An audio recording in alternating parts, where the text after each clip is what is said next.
Have you ever thought about why the smartest people often choose to show quiet strength? 10 things that show that quiet is the height of contempt. The Quiet Stoic gives us a look into the lives of people who are very careful about the words they use, living up to the Stoic ideal of thoughtful speech and inner living. Why did the Stoics make silence the most important thing in their lives, turning it into a way of life and a subtle way to talk to the world around them? Along the way, we'll find out what kinds of people are silent Stoics, those who find power in stillness, wisdom and clarity in their thoughts as they think. Many things have been said about these people, but they keep a calm attitude while navigating life's rough waters. Their silence speaks to their inner strength and deep understanding of life. What can we learn about ourselves by practicing being quiet? How might our lives change if we too learned the beautiful art of silence? Come with us on this journey, where each step is an invitation to discover and conquer. The Stoics' most important skill was the ability to keep quiet. We want you to think, ask questions, and maybe find out a fresh look at the power of stillness in your own life. Please stay with us until the end of this journey to fully understand the important lessons that Stoicism teaches. Stoicism is not only a way to learn from the past, but also a way to live a better life with honor and peace from the inside out. Let's start this journey together and find the quiet power that lies at the heart of Stoic wisdom. Number 1, keep calm. In the calm area of Stoicism, there has a lot of knowledge in accepting the quiet and being calm, which is a trait that mirrors the Stoic search for inner peace and reason. Let's look at this through the lens of Epictetus. In his teachings, the Stoic philosopher eloquently summed up the essence of serenity. Be silent for the most part, or if you speak, say only what is necessary. This advice shines a light on the Stoic way. Not only does talking less save mental energy, it also creates a calm space inside. Why do quiet Stoics project such remarkable calmness? They do this because they know the power of silence. In silence, one can clearly see and process the world's constant stimuli, reacting not quickly but with careful thought. Stillness of speech leads to stillness of mind, which is a must for the Stoic virtue of serenity. Stoics who are quiet and reserved show that they are in charge of their responses. The Stoics believe that even though we can't control what happens in the outside world, we can control how we react to it. Their serenity is a sign of this deep inner alignment. So, in the silence of the Stoic, there is wisdom, and in the calm of the Stoic, there is strength. By speaking less and nurturing our inner calm, we align ourselves with the Stoic ideal and navigate life's stormy seas with grace and poise. Let us therefore strive to embody this tranquility, adopting the quiet, calm demeanor of the Stoic, and in doing so, we will find the deep peace that lies within. The term keep calm is well known and is often used to stress the importance of staying calm and collected in tough situations. History, the saying, keep calm and carry on, came from a British propaganda poster made in 1939, right before the start of World War II. It was meant to boost the spirit of the British people who were afraid of being invaded. Since then, the saying has been changed and used in different situations to send a message of strength and stability. Effects on the mind. Adopting the keep calm philosophy can help lower worry and anxiety by promoting a calm and in-control attitude. In times of fear or stress, telling yourself to stay calm can help you make decisions based on facts instead of feelings. Use in daily life. You can use this motto in everyday situations that could be stressful, like at work, when you have to speak in public, or with your friends and family. It helps you keep your cool, which improves your ability to solve problems and stops you from overreacting. Important in culture, keep calm has spread to many areas of culture and media. being used in many ways in everyday speech, social media, and products. Because so many people know it, it's an easy to relate to and comfortable phrase to use when people are having personal or group problems. Critiques and limitations. Keep calm can be useful, but it's important to know that it's not an answer that works for everyone. There are times when you need to be more proactive or expressive in your answers. Emotional speech is also important for mental health, and staying calm shouldn't mean hiding your feelings. For the most part, the keep calm theme encourages people to be strong and calm, but it's important to know when to use a different approach. Number 2, principle follow-through. When we observe a person's behavior and life, we can understand whether he is a lively and talking person or a quiet and silent person. In the Stoic tradition, those who practice silence often demonstrate strict adherence to disciplinary principles that are not merely a matter of discipline, external obstacle, but a complementary composition inside. It is a word that guides all his actions, taking as an example the history of the Stoic philosopher Epicurus. He remained true to his principles despite the difficulties of slavery. He remained true to his principles. His silence is not a sign of surrender, but evidence that he respects discipline. It is one of the virtues he learned.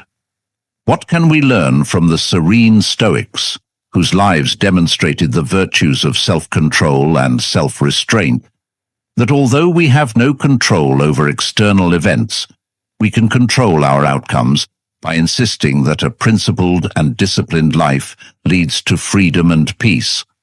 The strength that comes from living in harmony with human principles demonstrates that discipline does not diminish, but rather provides the freedom that provides the framework within which we can move through life with grace and peace by following the virtues of obedience. We can learn how to live a real and meaningful life from the quiet Stoic. They tell us that true peace and strength are not found in the noise of the outside world, but in sticking to our core values and beliefs.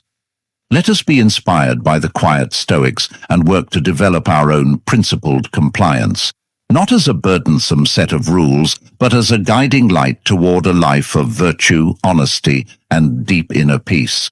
In this way, we honor the Stoic path and find true freedom and happiness in our disciplined adherence to principle.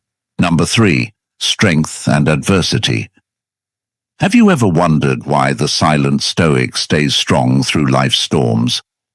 Their silence isn't a void, it's a fortress of deep resilience built into the stillness of their being that gives them unmatched strength to face adversity.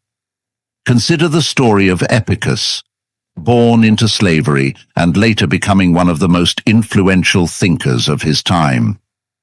His ability to find profound wisdom in the midst of brutal hardship shows the unbreakable spirit of a violent Stoic. Epicurus taught us that external events can't hurt us, only our reactions to them can.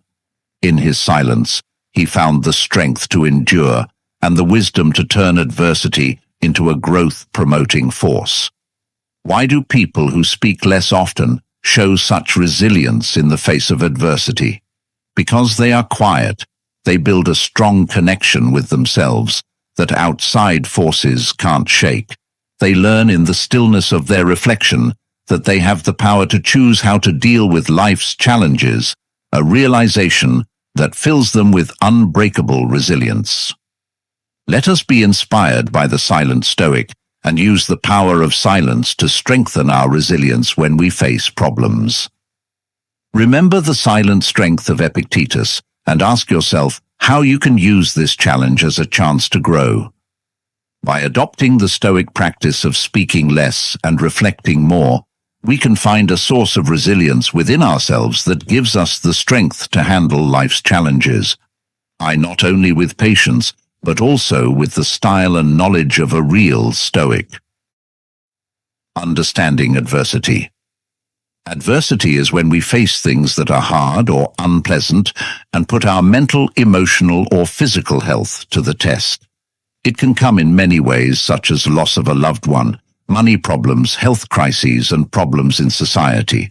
Realizing that problems are a normal part of life is a key part of becoming resilient. Making things stronger. Being resilient means being able to get back up after something bad happens. It means getting tough mentally, keeping a good attitude, and being able to deal with problems. Mindfulness, asking for help from family and friends, and learning from mistakes are all things that can help you become more resilient. What support systems do? Having a strong support system is very helpful when things are going badly. In this group are relationships with family, friends, mentors, and trained counselors. Support systems offer emotional comfort, useful information, and sometimes a fresh look at a tough scenario, getting stronger through hardship. Problems and challenges can often help us grow as people. Dealing with and getting through problems can help you learn more about yourself, care more about other people, and enjoy life more. People sometimes talk about this idea as post-traumatic growth.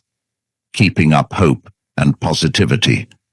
Keeping a hopeful and positive attitude is very important when you are going through hard times. Being positive can help you deal with stress and come up with better answers.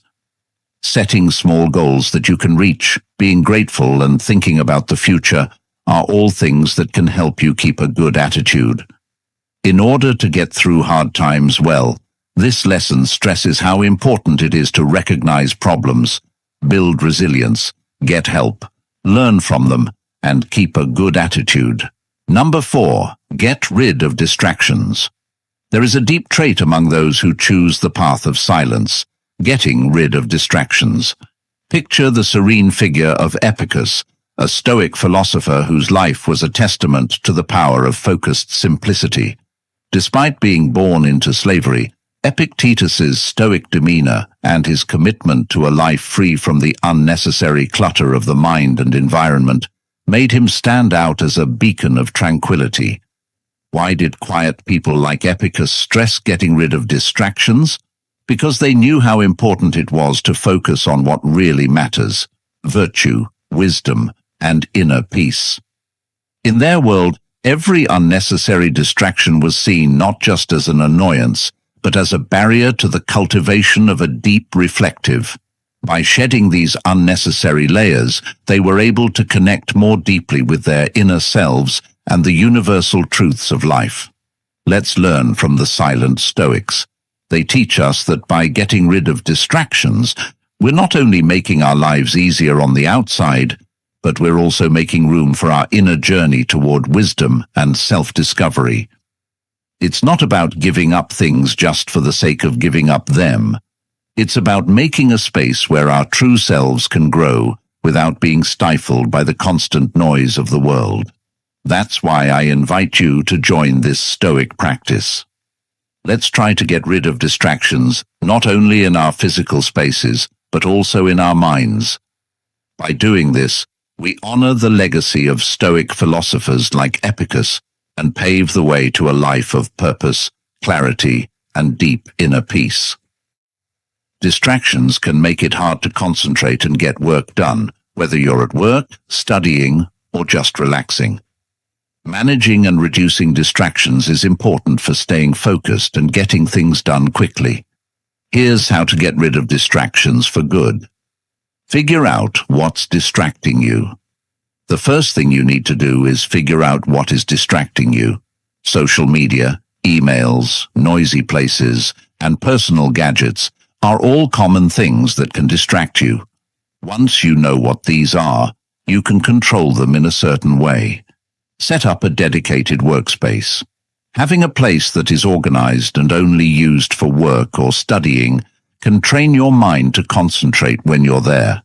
Make sure this space is clear of junk and other things that might catch your eye.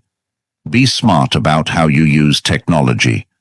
Technology can be a distraction, but it can also be used to help you focus. During work hours, Use apps that block busy sites or put your phone on Do Not Disturb mode when you need to concentrate. Plan breaks. To avoid getting burned out, it's important to make plans for regular breaks. Focus on something for 25 minutes and then take a 5-minute break. This is called the Pomodoro technique. Fix any personal problems that are bothering you or just take a break.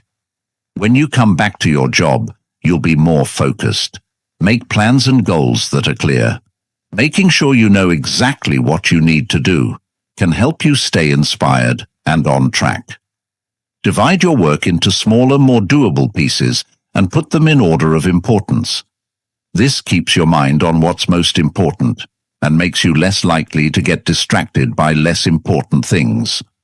By using these tips, you can make your space more focused, which will help you get more done and reduce the effects of distractions.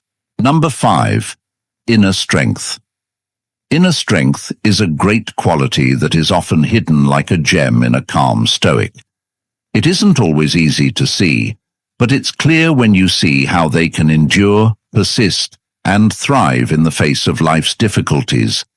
This deeply ingrained trait in the philosophy of Stoicism is not about showing how strong you are through words, but through your deeds and your unwavering determination. People who practice the Stoic virtue of speaking less often use their inner strength in a deep and powerful way. They know that the loudest statement is often made in silence, not with words, but by showing strong persistence and endurance. Their strength is not a noisy gale, but a steady breeze. They face problems not with a roar, but with a quiet, unwavering resolve. They know that life's problems are not obstacles meant to break them, but fires meant to make them stronger, using obstacles to help you grow and learn more about yourself. This inner strength gives them the serene confidence to handle life's ups and downs, knowing that their core stays the same. We can learn from this Stoic example of inner strength by building our resilience, facing our trials with a quiet determination, and finding our center of peace amidst the storm. This will help us tap into a source of power that is both tranquil and powerful. So let us embrace this Stoic trait of inner strength, knowing that true fortitude doesn't always come from fanfare, but often lies in the quiet depths of our being, helping us to endure, persist, and ultimately thrive. You are already halfway to becoming superior to others. I have another challenge for you. Please like and share this video. Comment. I want to continue. Let's continue. Continue our journey today. Number 6. Depth of knowledge. The silent Stoic is a model of calm and thoughtfulness, and they have a huge amount of knowledge. Their silence doesn't mean they don't know anything. It means they are full of insight, experience, and understanding. In their stillness, you can feel how much they know, which shows how dedicated they are to finding wisdom and truth. Think about the famous Stoic philosopher Seneca, whose deep thoughts and introspection have been echoed throughout history. Through the ages, his works, which are full of wisdom, show that he liked to think about things. Careless speech that shows that real knowledge often lives in the world of silence. Sebastian's life shows how one can develop deep understanding and clear thinking in the peace of their own mind, away from the noise of the outside world. The silent Stoic shows us that depth of knowledge isn't just about gathering facts. It's about weaving wisdom into our very being. It means paying close attention, listening carefully, and thinking deeply in their silence.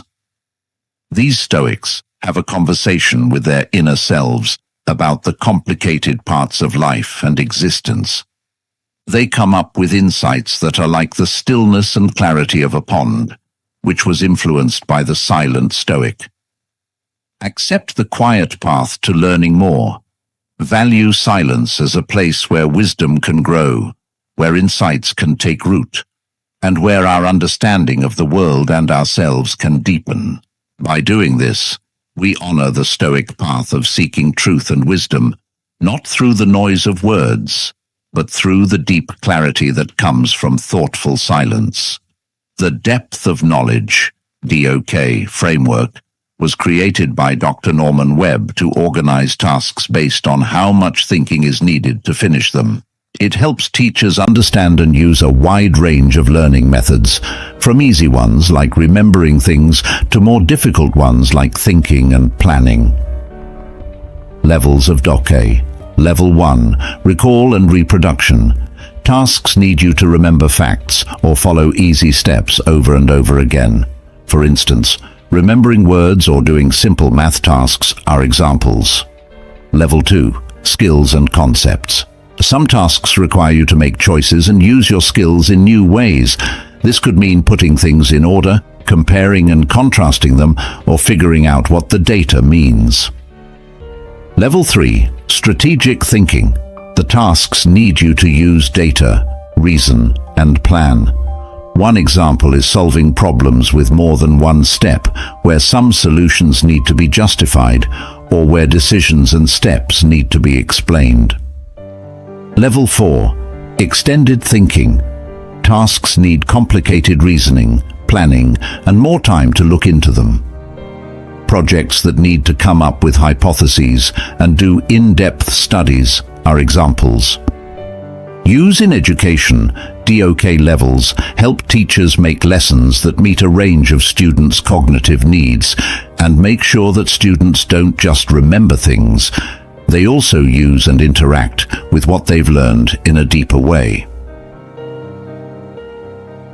Aligning assessments. When teachers match assessments with the right DOK levels, they can get a better idea of how much their students understand and how well they can do tasks that vary in difficulty. This alignment makes it easier to make tests that test students' higher-order thought skills. Strategies for teaching. DOK levels can be used to build on previous lessons, starting with simple concepts and progressing to more difficult ones. This steady rise in difficulty helps students build their confidence and skills over time. Problems and restrictions. DOK is a good way to think about how hard a job is, but it doesn't look at all parts of learning, like how interested or emotionally involved a student is in the material, or how the situation affects them. To give students a more complete education, teachers are told to combine DOK with other educational ideas and frameworks. By making sure that tasks and tests cover a range of cognitive demands, the depth of knowledge framework can help teachers and students do their jobs better. This is because it helps students learn and understand things more deeply. Number 7. Non-judgment. In the quiet reflection of Stoicism, there is a deep quality that people who choose their words carefully, they don't judge. Through their stillness and awareness, Stoics accept that everyone has their own unique path filled with trials and lessons. This acceptance is not based on indifference, but on a deep understanding of our shared human condition. For example, Marcus Aurelius was a Stoic philosopher and Roman emperor who, despite his power, practiced non-judgment fervently.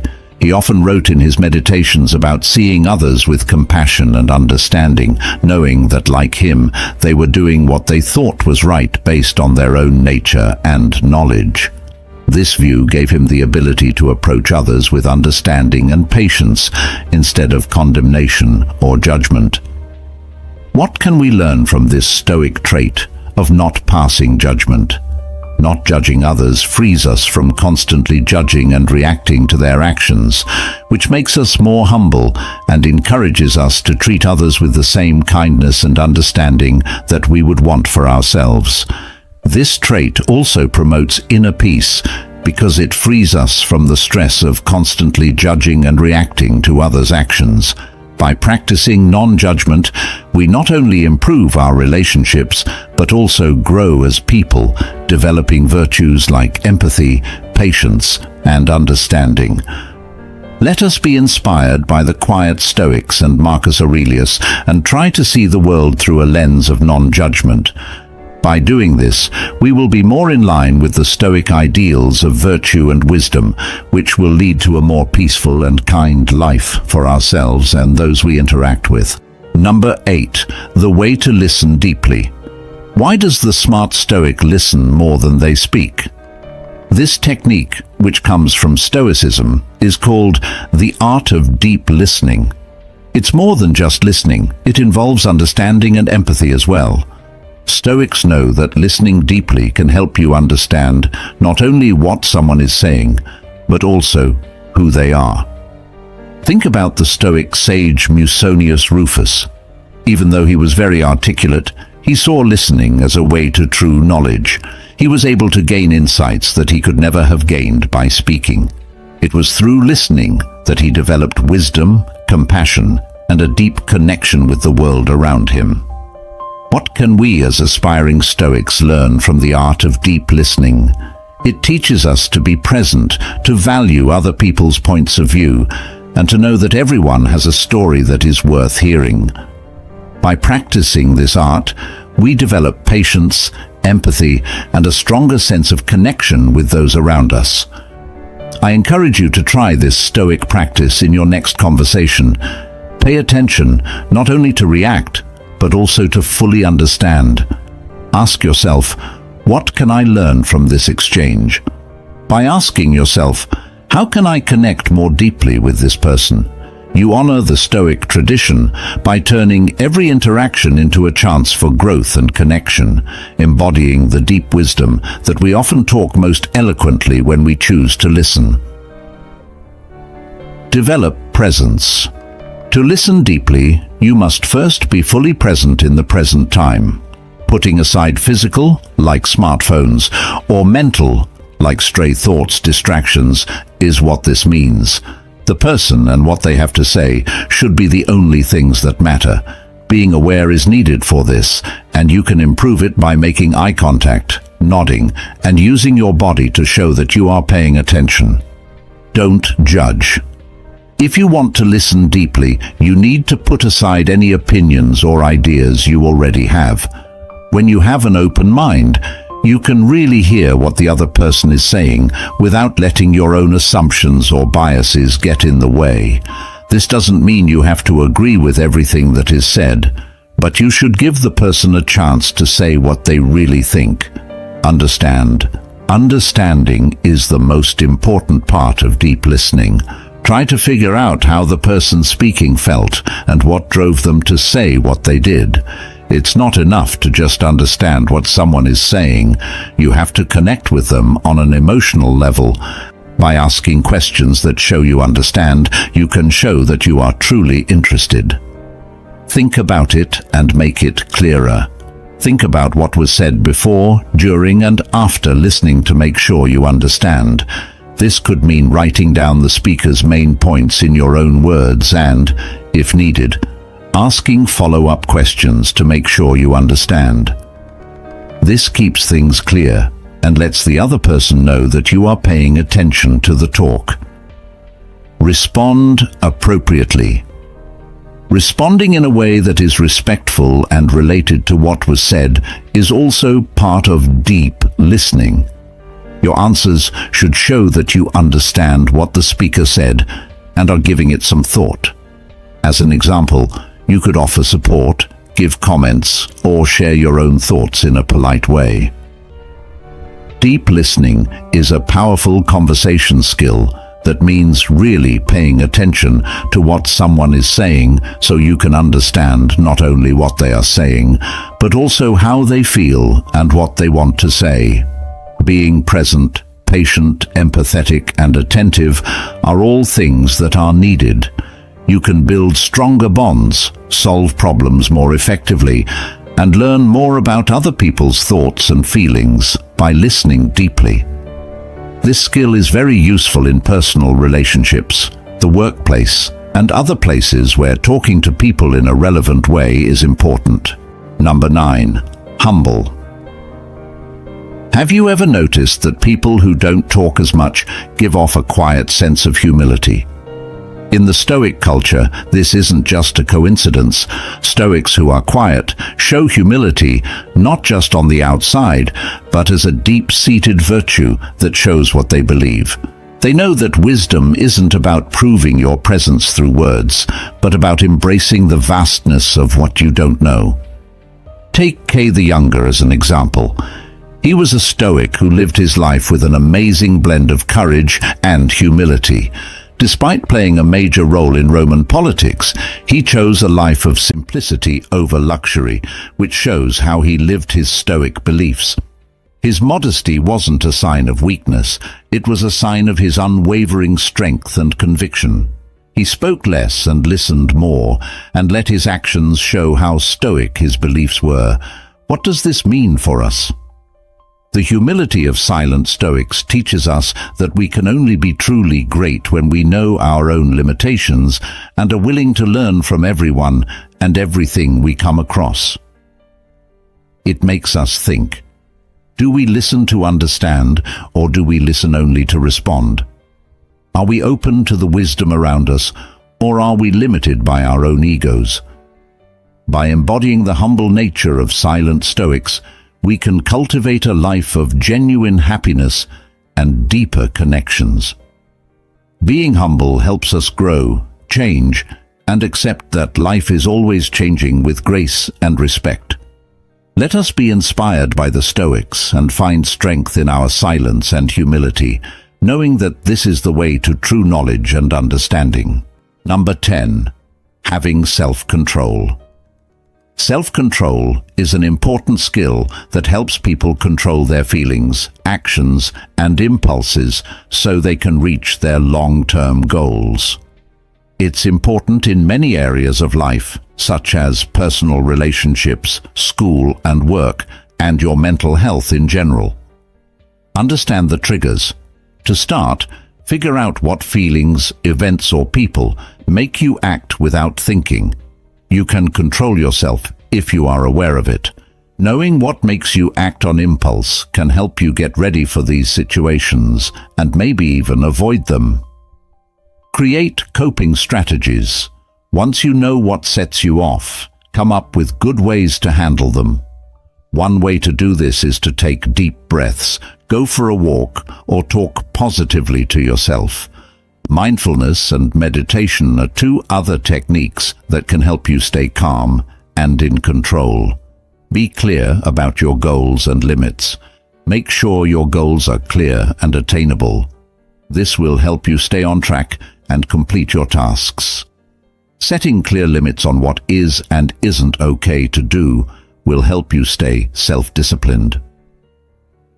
Learn to delay gratification. Learn to hold out for a better prize. Being able to avoid the urge to get a reward right away and wait for one later is called delayed gratification. Set small goals for yourself to practice this, like saving money for a big buy instead of spending it right away. When you need help, ask for it. You don't have to work on your self-control by yourself. Help, advice, and responsibility can come from friends, family, or professionals. Talking about problems with other people can sometimes give you new ideas and ways to solve them. It's not enough to just deny yourself pleasures or fight temptations. You also have to be aware of how you're reacting to your feelings and wants and control them. Controlling yourself well can help you live a healthier and more happy life. They can handle disagreements better, control harmful or impulsive urges, and keep their eyes on long-term goals. Self-control is a skill that can be learned and improved over time with practice and care. It is a key factor in both personal and professional success. Stoic silence isn't just not saying anything. It's a deliberate practice that shows they have control over themselves. Stoic people know that every word they speak has meaning, so they exercise self-control by choosing their words carefully. Marcus Aurelius was a Stoic emperor who, despite the stresses of being in charge, found peace and strength in his reflective silence. His deeply personal writings show a man who was truly committed to self-control and not easily swayed by changing feelings or the upheaval of outside events. He used his silence to control his thoughts and feelings, turning them into good actions and wisdom. What lessons can we learn from these calm, quiet Stoics? Their behavior shows us how important it is to think about ourselves and how powerful it is to give thoughtful answers. They make us think about whether we are in charge of our words or whether our words are in charge of us. Are we aware of how our speech affects us and those around us? By practicing self-controlled silence, like the Stoics, we can live a more thoughtful life where our words match our actions and beliefs. This practice not only helps us grow as people and find inner peace, but it also makes our relationships with others better, which lets us deal with the world in a more meaningful and deliberate way. We recently learned about the 10 traits of a quiet Stoic. As we end this meaningful journey today, let us carry with us the deep insights we've gained. The quiet Stoics' deep reservoirs of silence teach us that true wisdom often speaks in hushed tones. Their traits, which are a mix of introspection, resilience, and discernment, guide us toward a more measured and meaningful existence. May we all find the strength to embrace a bit of Stoic silence in our lives and find not only peace, but also a wellspring of enduring wisdom in its depths. Thank you for joining us on this journey into the heart of Stoic contemplation. Leave a message with your thoughts, and don't forget to tell everyone you know about these important ideas. Also, don't forget to subscribe to the channel so you don't miss any future videos we share. We'll see you in the next video.